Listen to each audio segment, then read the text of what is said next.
Mana Habiba bilan hozirgina sessiya o'tkazib chiqdik.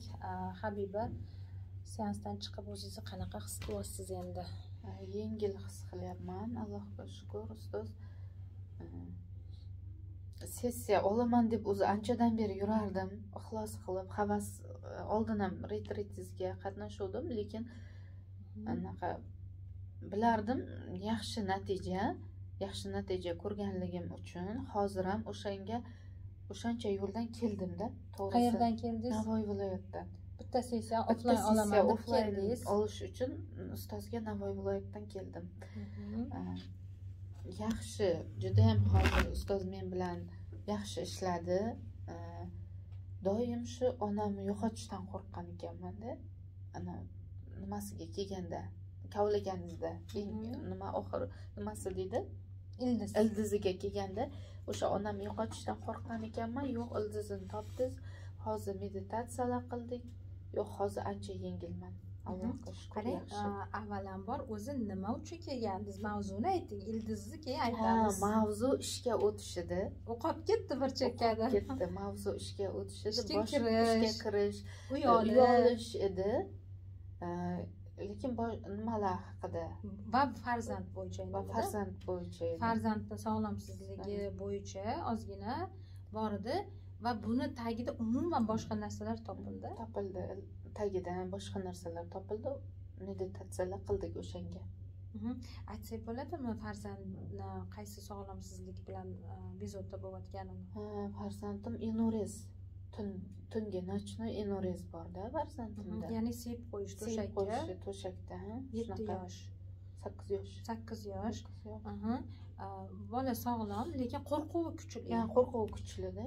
Chunki enurez aslida qo'rquvdan bo'ladi va mana shu qo'rquv kuchli bo'ladi. Ayniqsa urush ko'p bo'lgan oilalarda bo'lardi, lekin bularda oilada janjal yo'q, turmush o'rtoq bilan janjal yo'q, lekin bolada kuchli qo'rquv bor edi. Men buni hayron qoldim. Qayerdan kelyapti bu qo'rquv? Qayerdan kelyapti bu qo'rquv deb kavlasak, aslida homiladorlik davrida va undan-da pastga tushdiga bolaligingizga borib taqaldi.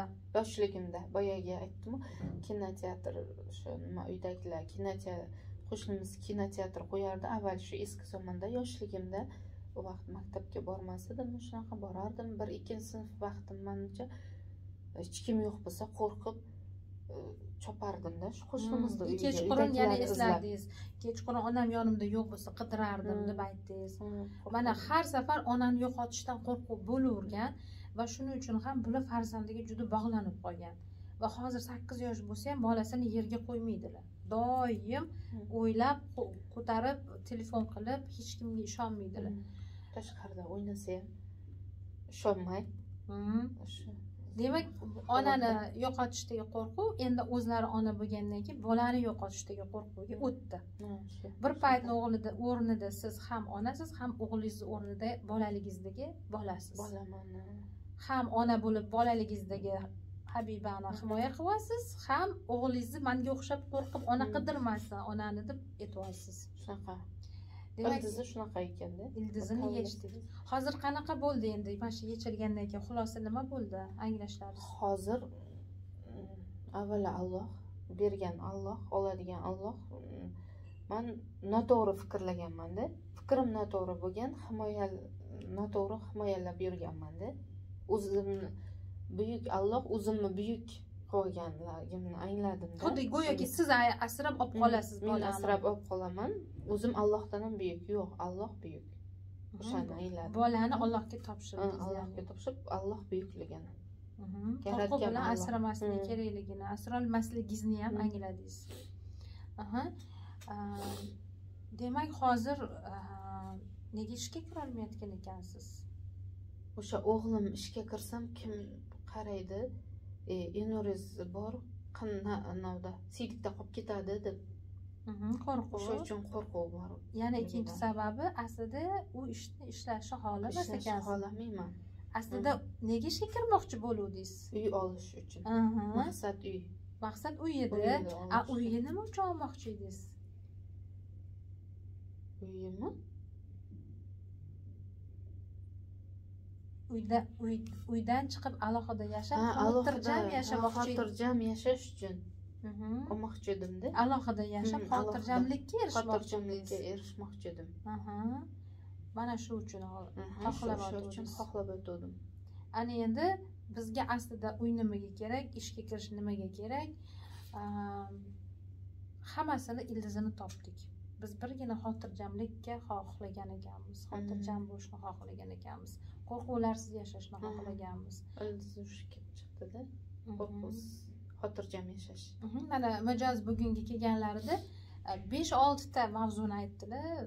Aytdim, voy ulguramizmi? 5-6 ta o'zi har bitta mavzu bilan 1,5-2 soat ishlanadi dedim. Mayli ishlab ko'ramiz dedim. Bir-biriga bog'lanib, birini ketib, biri ochdi va umuman katta o'g'lidagi narsani ildizi, hammasini ildizi bo'lib chiqdi hozir. O'zimda, hammasi o'zimda ekanligi. O'g'lim ifodalaydimi shunda, ustoz? Ifodalab beryapti-da. Sizni qo'rquvlaringiz davom etyapti. Qorindan bolaga o'tgan. Birinchidan bolalikdan o'zingizda bu qo'rquv programmalar bo'lgan va qorindan o'g'ilga bergansiz va darcha davom ettiryapsiz. Papalab qo'lingizda ko'tarib bolam to'g'ri aytasiz. Qo'ymayaptilar. Demak, endi nima qilamiz, Habiba? Endi qo'yib yubordik. Unaqa qilmaymiz, bo'ldi. Yerga qo'yib yuboramiz, Allohga topshirib, yaratgan Alloh qo'rquvlarni olib tashlaydi. Qo'rquvlarni olib tashlab meditatsiya qildik-ku o'shanga, ustoz. Meditatsiyalar qildi hozir. Mazza qilib yig'ladingiz oxirida. Mazza qilib yig'ladim, lekin ko'zlarim qizarib chiqdi. Yuzlaringiz ochildi. Buni ichki ko'rmasin. Navoiydan taksi yollab kelib sessiya olishga arzirkanmi? Voy, arziydi. Nasib xudo xolasa yana bu safar kelish niyatim bor, ixlos qildim va niyat qilib qo'ydim. Yana ishlash niyatingiz bor. Coaching tarzida yana boshqa nasib xudo xolasa offline shunaqa jonli kelish niyatim bor-da. Nasib ustoz xudo xolasa kelaman. Niyat qilib qo'ydim, kelaman albatta. Inshaalloh. Sizga yoqdi bizani sessiya? Yoqdi, albatta yoqdi. Juda endi yurakdan xohlab yurardim. Qachon ekan bilmasdim, nimani deb aytib shu hech yetolmay ketdim-da, to'g'risi. Mana va nihoyat Allohga shukr, shu bugun yetdim-da. Ertalab nechida chiqdingiz yo'lga? Ertalab 4dan 5 oldi o'tgan. Sahar ertalabki 4. Va birda yetib kelganlar o'zbek nimaga, Toshkentga offline sessiya olaman deb taksilar gaplashib, taksi kutib turibdi tashqarida. Demak, muammolarni yechildi desak bo'ladi. Xudo xolasa biz sababchimiz. Eng katta natija hozirda sizni holatingiz. Yengilman. Umuman yengilman. Nima desam bo'ladi? Boyagidek navlar yo'q, xavotir yo'q-da. Bo'lmasa xavotir edi. Xavos bo'lib yotardi-da. Mana shundoq narsa nuqtaga aylanib yo'qolib ketdi boyagi meditatsiyalardan keyin. Hozir hamma u yoqdan bu yoqdan manaqa yig'ilmagan chimadan, yig'ilmagan uydek bo'lib yotardi-da. Unaqa. Miyam hozir yo'q. Bitta nuqta bo'ldi, bitta shu bo'ldi. Men hech narsa o'ylayotganim yo'q-da. O'sha narsalar kichkinalashib zarraga aylandi va o'zingizni asosiy maqsadlaringiz oldinga chiqdi va yengillik, xotirjamlikka erishdingiz. Qalb xotirjamligi deydi. Malades. Qalb xotirjamligi. Asl natija mana shu. Qalb xotirjam, qalbim xotirjamda, umuman anoman. Spokойный, hozirni spokойный emas, qalb xotirjam bo'ldi-da, nima yo'q-da, xavotir, qo'rquv nimalar yo'q-da, hozir Allohga zo'r, malades. Tabriklayman bu natijangiz bilan. Rahmat. Tabriklayman yangi hayotga kelganingiz bilan. Rahmat sizga ustoz. Mana shundoq qoling. Aytganingizga rahmat. Xursandman bizani tanlaganingiz uchun. Gulnora Sobitovadan sessiya olmoqchi bo'lganligi nima? Olsin deyman, vaqtni ham o'tkazmasin. Men o'zi meni olaman deb yurganimga ancha vaqt o'tdi. 1 oy o'tdimi? 1 yildan oldin o'tdi, keyin yaqinda 1 oy, 2 oy oldin aytdim, yana finans taraf o'xshamadi, yana kela olmadim. Shunaqa endi va nihoyat bugun keldim mana yaxshi, Alloh izniylab, Allohga shukr deyman. Gulnora Sobitova ustozim sababchi, lekin avvalo Alloh. Shunga ham shukr deyman, hech kechikdim demayman, mayli. Demak, hozir ekan vaqti. Hozir, to'g'ri aytasiz. Hozir ekan vaqti. Mana hozir oldik bugun 2025-yil 17-iyun. Shu vaqt, o'sha soatga to'g'ri kelganda endi. Demak, rozimiz. Albatta roziman. Shu vaqtda shu vaqt bo'lganiga rozimiz. Bo'lgan umuman bu ishlar bo'lganiga rozimiz. Bo'lganiga roziman. Demak, bugungi sessiyamizni eson-omon tugatib oldik. Sizlarni ham sessiyaga taklif qilamiz. Albatta, taklif qilaman. Endi vaqtni o'tkazmay kelgani yaxshi ekanda. Kuzatib yuravermasin, bir xil kanalda yuradi. Men sizni 2 yildan bir kuzataman, 1 yildan bir kuzataman. Vaqtni o'tkazmash kerak ekan, vaqtni o'tkazganning foydasi yo'q. Vaqtni o'tkazsa, odam o'ziga qanchalik o'ziga ziyoni bor, lekin foydasi yo'q. Vaqt o'tib boradi, u vaqt ortga qaytmaydi, chunki o'sha uchun vaqtni o'tkazmay tezroq imkon qadar jonliga kelinglar. Endi bilmadim, men o'zim shuni tanladim, jonli offlayn sessiyani tanladim. O'sha uchun offlaynga keldim. Nasib Xudo xolasa, inshaalloh bu safar ham maqsad qilib qo'ydim. Offlaynga kelish niyatim bor, offlaynga ham kelaman nasib inshaalloh. Rahmat Habiba, sog' bo'ling. Rahmat sizga ham ustoz, sog' bo'ling, omon bo'ling.